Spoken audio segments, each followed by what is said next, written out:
طب يا شباب، فيديو جديد وتاني اسبوع في رمضان، والنهارده الفيديو بعنوان ازاي تتمرن في رمضان وانت بتنشف.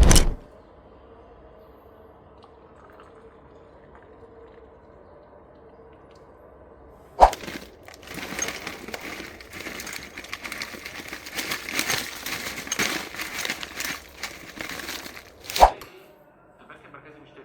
لا، ده الكبير بيشتري. يبقى انا كمان لسه بشتري. يجي بقى الافراد يبصوا، لا لا لا الحق، ده بيقول لك ان في بنك. تبت الآن ولا الذين يموتون وهم كفار أولئك أعتدنا لهم عذابا أليما.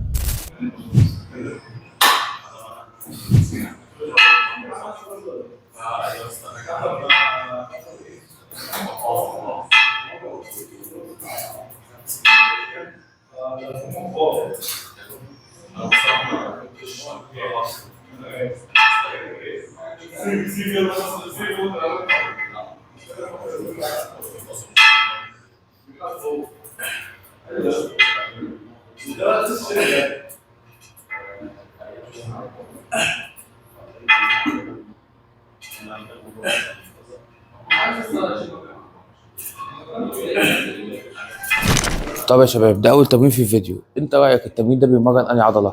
اعمل بوز وانزل اكتب في الكومنتات قبل ما اقول التمرين ده بيمرن انهي عضله.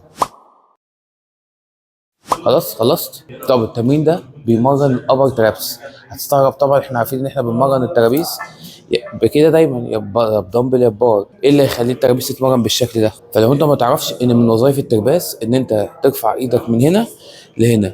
طب والتمرين ده اصلا اللي طوره رافعين الاثقال، ده بسبب في ان تمرينه الرفع والنطر بتاعت البار اللي هيخليك تثبت البار لفوق كده، هو ان انت ترابيسك تبقى قويه وكتفك الخلفي. فهم كانوا بيلعبوا التمرين ده بان انت عن طريق تمسك الطرتين او الدمبل وتطلع كده زي الفراشه لفوق وتنزل لتحت. فاحنا هناخد بس الجزء بتاع الحركه بتاع الدراع من فوق. لو انت بتمسك الكابل في مستوى كتفك وتبدا تطلع لحد ما توصل فوق راسك من فوق. ناس كتير ممكن تستغرب التمرين ده، بس صدقني لو لعبت بوزن مناسب وهتحس ان تربيتك العلويه بجد ايده نار.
طيب الناس دلوقتي دايما بتحتار هتمرن امتى في رمضان.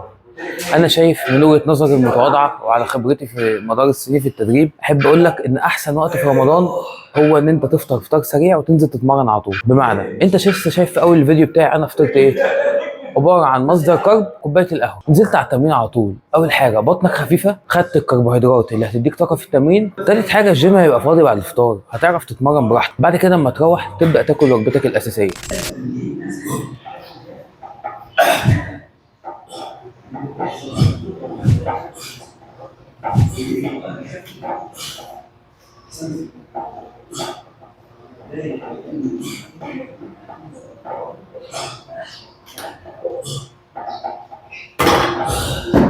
طب دلوقتي لو انا هتمرن بعد الافطار على طول، اكل ايه عشان قبل ما اجي التمرين؟ حاول تدخل مصدر كربوهيدرات سريع الامتصاص ومتوسط الامتصاص، وده علشان تفضل يديك طاقه طول التمرين. طب انا هقول لك مثال سريع. انت هتكسر صيامك تشرب كوبايه الميه، بعد كده تاخد 5 بلحات وشريحتين توست وعليهم 20 او 30 جرام مربى حسب سعراتك في الدايت. كده جمعنا بين الكارب سريع الامتصاص اللي هو المربى والبلح، كارب متوسط الامتصاص زي التوست. الفكره هنا ان انت خدت الكربوهيدرات اللي هتديك الطاقه في التمرين، وفي نفس الوقت ما ملتش بطنك علشان ما تحسش ان انت بطنك وجعك طول التمرين وحاسس انت عاوز ترجع. وطالما هتتمرن بعد الفطار على طول يستحسن ان انت ما تملاش بطنك عشان تعرف تتمرن، لان بسبب الصيام فتره طويله بيخلي في الهضم مش احسن حاجه اول ما تكسر صيامك. فما تجيش معدتك بقالها اكتر من 18 ساعه او 16 ساعه ما اكلت وفجاه تقوم جاي تهرسها اكل وبعدين تروح تتمرن، فجسمك بيبقى محتار في توزيع الدم، انا اهضم ولا اتمرن، فتحس ده اللي بيديك احساس بقى ان بطنك مقلوبه وعاوز ترجع طول التمرين. فالاحسن ان انا اخد حاجه تديني باور واروح اتمرن، وبعد ما اخلص التمرين اكل بقى وجبتي الاساسيه.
طب وبالنسبه للكارديو، يا الا تلعبه بعد التمرين على طول، او الافضل ولو متاح بالنسبه لك ان انت تروح تاكل وجبتك الرئيسيه بعدها بساعتين تلعب الكارديو بتاعك، بعد كده يبقى السحور. وده علشان انت بقالك كتير ما اكلتش وصايم، فانا ما بحبش ان انت تطول قوي في التمرينه.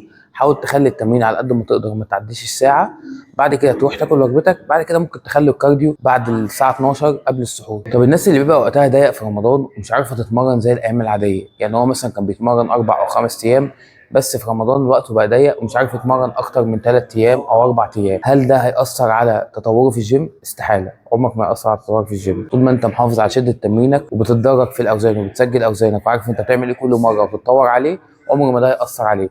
بالعكس، خليك دايما ذكي، طوع الامور دايما ليك، بدل ما تبقى ثابت على حاجه معينه، لا يا الا اعملها يا ما اعملهاش خالص. لا بالعكس، عادي، انت ممكن تظبط ان انت تقلل ايام تمرينك ل3 أو 4 ايام وتحافظ عليهم، احسن ما تقول لي انا هتمرن 5 ايام وما اتمرنش خالص وتقطع طول رمضان زي ما بيحصل مع معظم الناس لما الوقت بتاعها بيلاقي نفسهم مش عارفين يظبطوه، فيقوم جاي مكسل خالص ويقول لك خلاص ارجع اتمرن تاني بعد العيد. انا عاوز اقول لك ان في ناس كتير اصلا طول حياتها هي ما بتتمرنش اكتر من 3 أو 4 ايام في الاسبوع. في ناس اصلا العادي بتاعها هو بيتمرن 3 أو 4 ايام وبيعملوا نتائج رهيبه طول ما هو فعلا بيحافظ على شده تمرينه وعارف هو ازاي بيتطور في الاوزان. صدقني المفتاح في اللعبه دي هو الاستمراريه، مش ان انت تدور على احسن حاجه وافضل حاجه ممكن اعملها، لان عمرك ما هتعرف طول الوقت توظف ان انت كل حاجه تبقى بيرفكت. محدش فينا طول السنه بتبقى ظروفه احسن حاجه، دايما هتلاقي فيها اوقات ظروفك تمام وعارف تظبط كل حاجه دايت وتمرين، في اوقات هتلاقي الدنيا واقعه شويه. الفكره بقى ان احنا بنستمر طول الوقت علشان الاوقات القويه تزق مع الاوقات الضعيفه، فتلاقي نفسك متوسط بتاعك طول السنه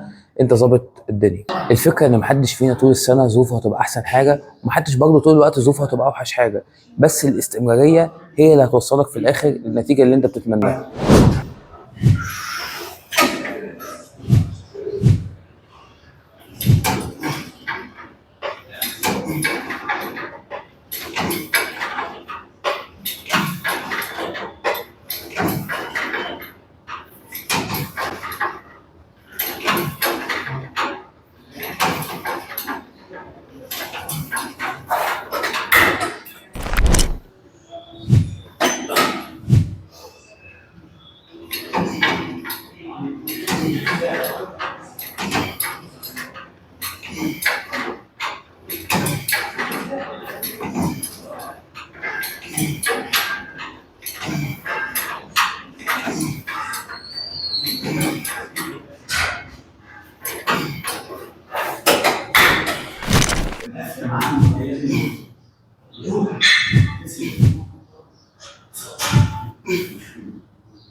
ان انا في ناس ممكن تستغرب ان انا بعد العده السادسه هيلاقوني بقف في كل عده كده، عد عده واقف، عد عده واقف. الاسلوب ده بيسموه ريست بوز تكنيك، هو اللي انت بتجيب عده تقف ثانيه وتجيب العده الثانيه وتقف ثانيه، بسبب لان انت بتبقى العضله مثلا وصلت او زي ما بيقولوا كده ايه، اللاكتيك اسيد عالي قوي فيها، فانت بتيجي مثلا عند سادس عده تحس انت مش قادر تجيب عده كمان، مع انك لو ريحت ثانيه بس هتعرف تجيب عده بعدها. فاحنا بنستخدم التكنيك ده عشان توصل فعلا للفيلير بتاع العضله. بيبقى حلو قوي في العضلات اللي زي الباي او التراي او الكتف، العضلات اللي هي مش هتعمل لك ارهاق كامل على جسمك. ممكن كمان تستخدمه في تمارين الرجل العزل زي تمرين الليج اكستنشن، ده بيخليك فعلا توصل للفيلير بتاع العضله. وده هو بيسموه زي بقول لك كده الفيلير المحبوب. يعني ايه فيلير محبوب؟ الفيلير اللي انت محتاج توصل له فعلا علشان تطور العضله. او ان انت مثلا بتبقى عاوز تكسر وزن جديد، انت مثلا عارف ان انت، او ان انت بتبقى عاوز تكسر العدات بتاعتك، انت عارف ان انت مثلا بقالك فتره ثابت عند الوزن ده عند 6-7 عدات، فانت عاوز تجيب بيه عدتين كمان زياده، فبتستخدم التكنيك ده مره، في الثانيه في الثالثه هتلاقي نفسك بعد كده بتجيب ال10 عدات من غير ما تحتاج تقف. فده بيبقى اسلوب او تكنيك كده بنستخدمه عشان تحاول تتطور بيه.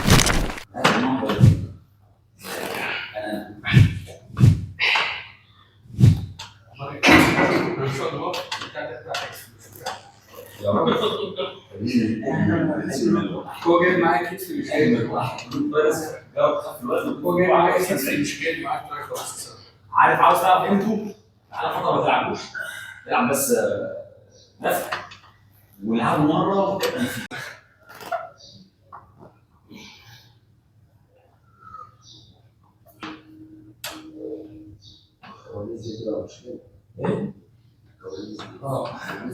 الناس مش هتوصلنا اصلا.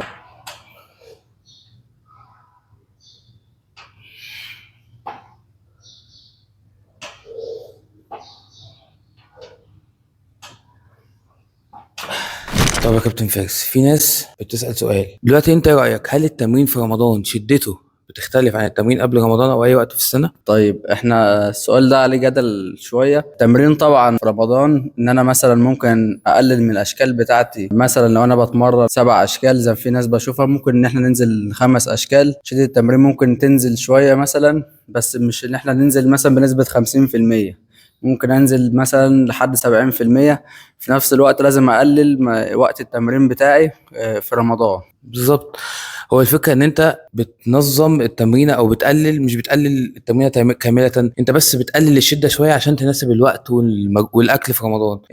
انت ممكن تيجي تتمرن بعد الافطار مش واكل زي الايام العاديه وجبتين 3 وبعدين جاي تتمرن. فانت مثلا لو بتلعب 3-4 مجاميع في الشكل ممكن تخليهم مجموعتين او 3. لو بتلعب مثلا كل عضله 5-6 اشكال ممكن تخليهم 3 بس. والاحسن طبعا ان انت تكون بتتمرن بانظمه زي الابر لور او البوش بول او الانتيريور بيستيريور، حاجه تخليك تمرن العضله مرتين في الاسبوع، وما تبقاش بتلعب العضله الواحده 6-7 مجاميع في الشكل الواحد، عشان تعرف تمرن جسمك اكتر من مره في الاسبوع. وايه رايك احسن وقت تتمرن فيه في رمضان؟ طيب مفيش حاجة اسمها في رمضان ان انا ممكن احسن قبل الفطار ولا بعد الفطار. الفكرة كلها انا ممكن اتمرن قبل الفطار بساعة او بعد الفطار، بس احنا لازم ان احنا ندخل احتياجنا من البروتين والكارب، وان احنا لازم نمشي على بلان نيوتريشن محترم. ده اللي هيفرق انا في رمضان هوصل فين بالظبط. مش شرط ان انا اتمرن قبل او بعد. بالظبط، انت ممكن تتمرن قبل الفطار على طول وتروح بعد ساعه الاذان تروح تاكل وجبتك الاساسيه، وممكن تاني حاجه تاكل وجبتك بعدين تروح تتمرن بعد الافطار على طول. الفكره ان انت تكون مظبط الاكل بتاعك على هدفك، انت راجل هتخس ولا هتزيد في رمضان. طب يا شباب، دي كانت تمرينة النهارده. بص بقى، خلصت التمرين في رمضان سواء بتنشف او بتبلق، الموضوع ما بيفرقش كتير. انت حاول تنظم على حسب ظروفك، والله هتعرف تلتزم وتتمرن بنفس عدد الايام اللي كنت بتتمرنها قبل رمضان، وهتلتزم اتمرن. هيبقى الموضوع صعب، يبقى قلل مجاميعك وقلل عدد ايامك بحيث انت تعرف تلتزم احسن ما تبطل خالص.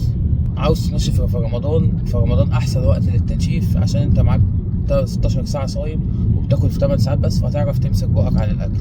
والله انت راجل كنت بتبلق وعاوز تكمل البلق في رمضان برضو مفيش مانع من التبليق، انت بس هتعرف تختار الوجبات اللي تعرف تديك سعرات عاليه من غير ما تاكل وجبات بلق كبيره قوي تملى بطنك وتخليك ما تعرفش تكمل اكلك.